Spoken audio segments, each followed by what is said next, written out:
that?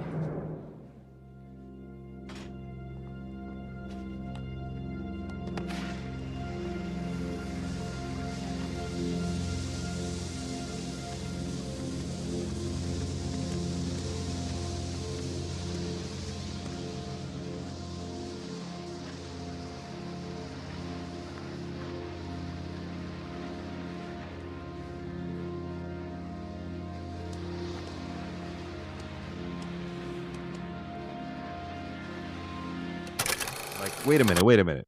They discover this like mutated body that's smoldering right at the Norwegian camp, and the guy's like, get a shovel. By the way, that's a movie I love. And he's like, I love that movie. There's nothing wrong with that movie. Find a thing that is, well, the first scene in the movie is like the best ever. I'm talking about the one with the dog that's running in the snow. Right.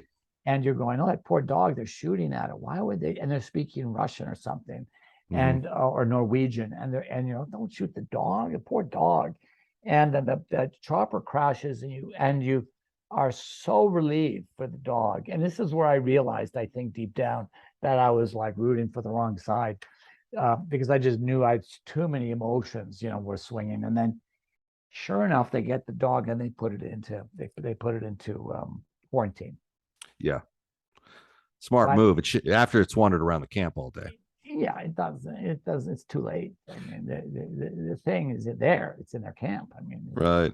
Well, I love when they go to the Norwegian camp and they find that like burned remains, and it's like a mutated guy with like two faces like melted together, and the immediate reaction is, help me find a shovel, Doc. I'd be like, no, excuse me, McCready. This fucking thing is not getting on the helicopter with us. I'm sorry. Don't you see? Like, the evidence here is they've got several canisters of kerosene. They tried to eliminate this thing. We're not bringing this back to the camp, but of course they do, and it helps with making all hell break loose. But it's a wonderful movie, and it's one my kid has a really unique perception of. I've seen that movie 1,000 times, I think, since I was a kid, and I thought I had it all mapped up. My daughter watches it once, and she suddenly creates a whole new perspective in which I see it now. And I want to hear that perspective, because very interesting. There's been a lot written on that movie. I mean, it's just not a simple movie. It's about the individual. You know, when the group of them are all in the same room and say, okay, look at the alien is in one of us. We don't know who it is. How do we find out? They go, well, there's a way to find out. We all have to pass a test. This is such a paranoid moment amongst people, and it's such an example of our existential paranoia. And we worry about what the other thinks, and we worry about, is it in them, is it in us? And so they go about this process of bleeding into a petri dish, a little bit of blood, and then they're going to put a pin into it. And if that blood coagulates on the pin, you're just a normal human being. But if it's a hot pin hits it and does anything but that, then you're an alien. And sure enough, when they do that, the bug, it just jumps out of that blood, sort of jumps up at the pin, which is sneaky. But it also, that thing just explodes out of one of the, isn't that what happens? Yeah. I've tried to block most of that out, but because it's so stressful. There's a guy tied down, they're all chained down. They get out one at a time, because one of them guy like lines them all up with a gun. Okay, locks them all up. One at a time, they have to give blood, one at a time. And they're all talking about how it is freaky, man. That scene is so, and then all of a sudden that thing is shrieking and everybody scream, get this chair. He's locked up, and it's just chaos. I can't even, I think that's the one I have to watch again. I think for sure. Work of art. And they're all, you know, there's that added dynamic that some of them are tied down, so they can't react or defend themselves when this thing goes haywire and shoots up and claws itself up to the ceiling. But what I love about that film is the dynamic of the unexpected. Like, you don't know what shape or what capabilities the thing has when it reveals itself. And in this case, it's going to bust right through the ceiling and then come back down and split its head in two and decide to swallow a guy. And, you know, that's where my daughter kind of chuckles, because she thinks it doesn't hold up too well. She's like, I know why they cut away from that. Well, then there's there's one point where like the guy's head blows right off. Like his head comes off, it hits the ground, and it's like underneath it. And then these little legs come popping out of his head, and like crab's legs. And then it starts wondering, I mean, it is at once funny and it's bizarre and it's horrifying. And it's like, oh my God, to end my life, to be at the end of my life, to have bunch of fucking crab legs coming out of my head, running around on the floor. Oh my God. There's You got to be a know, better way to go.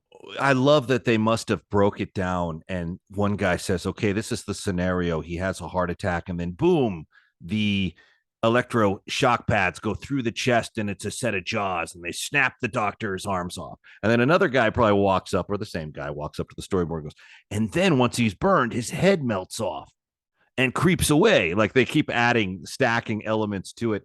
You know what makes that movie though? And I firmly believe this is the cast is so good in it. Yeah. Those guys 100% are so believable, and they sell it so well.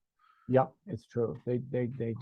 It was an absolutely great group of people, and the original thing was the same. It was a really great cast, and you believed everything that happened. And I think that anything less than that, turns it into just a bad horror movie.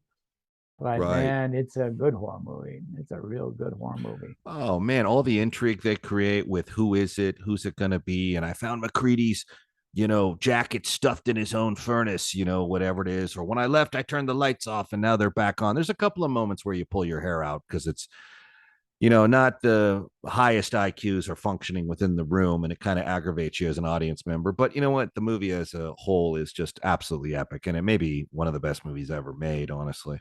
I think I might agree with you on that. When the thing bursts open, it becomes all the things that it was. It goes through chicken, dog. It was once a tree. There's part of a boot that comes up. Then it's a human being again, part of a chest, and then there's an elephant in there. I mean, it goes through all these stages as it grows, and then finally it's and there's a dog in there barking without any skin on his face, and then there's a human, and there's a part human.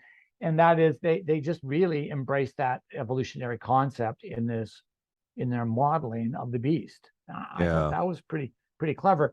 Whether or not you believe in the evolutionary concept, it certainly makes a lot of sense that the monster would have evidence of all the things that he was, right?